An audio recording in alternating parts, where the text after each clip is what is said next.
हर देश के इतिहास में कुछ पल ऐसे होते हैं जो सिर्फ देखे नहीं जाते, महसूस किए जाते हैं।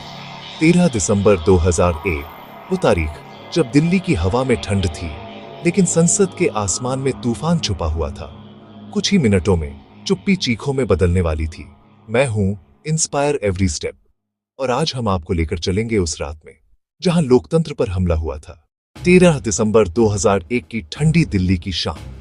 संसद भवन शांत था, जैसे किसी बड़े फैसले का इंतजार कर रहा हो।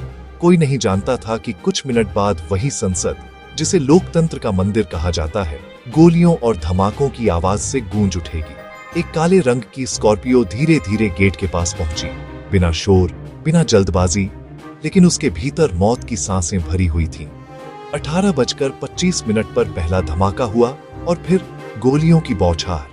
फर्श पर टूटे शीशे, भागते कदम, चीखें, गन फायर की तड़तड़ाहट। संसद का शांत परिसर कुछ ही सेकंड में जंग का मैदान बन चुका था। आतंकवादी भाग रहे थे, सुरक्षा बल जवाब दे रहे थे। कोई ढूंढ रहा था कि हमला कहां से आ रहा है, और कोई ढूंढ रहा था कि सुरक्षित रास्ता कहां है। सांसद इधर उधर छिपे, दरवाजे बंद हुए, टेबल उलटे, लेकिन सुरक्षा कर्मियों ने हथियार उठाए और बिना पीछे देखे युद्ध में उतर गए। उस रात गोलियां सिर्फ दीवारों को नहीं लगी, उन्होंने पूरे देश की नसों में डर को जगा दिया। ये सिर्फ एक इमारत पर हमला नहीं था, ये भारत की आवाज पर हमला था। घंटों की फायरिंग, धुआं और सन्नाटा, लेकिन आतंकवादियों का इरादा वहीं टूट गया जहां मातृभूमि की रक्षा के लिए खड़े जवान अपनी जान देकर भी पीछे नहीं हटे।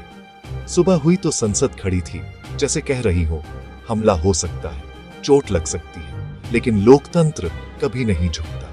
13 दिसंबर 2001 सिर्फ एक तारीख नहीं, वो याद है कि संसद की दीवारों पर गोली चल सकती है, मगर भारत की आवाज पर नहीं। अगर यह कहानी आपको याद दिलाती है कि हमारा देश और हमारा लोकतंत्र कितना कीमती है, तो इस वीडियो को लाइक, शेयर और सब्सक्राइब जरूर करें। कमेंट्स में लिखिए, जय हिंद। मैं था इंस्पायर एवरी स्टेप। फिर मिलेंगे अगली डॉक्यूमेंट्री में।